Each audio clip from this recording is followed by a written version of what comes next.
ஜெர்மனில நாங்க புதினா, கொத்தமல்லிலாம் காசு குடுத்து தாங்க வாங்குவோம். இதே நம்ப ஊரா இருந்தா காய் வாங்குனா ஃப்ரீயாவே குடுப்பாங்க.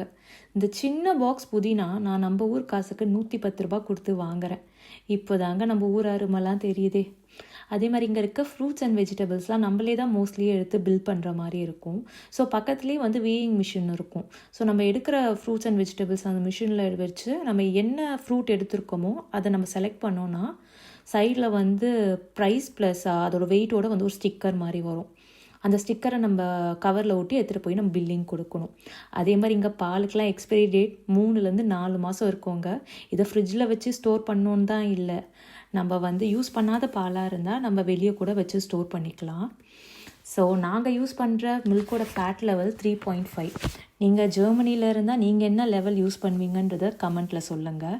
ஸோ இந்த மாதிரி ஜெர்மனி பற்றின இன்ஃபர்மேஷன் தெரிஞ்சுக்கணுன்னா என்ன ஃபாலோ பண்ணிக்கோங்க.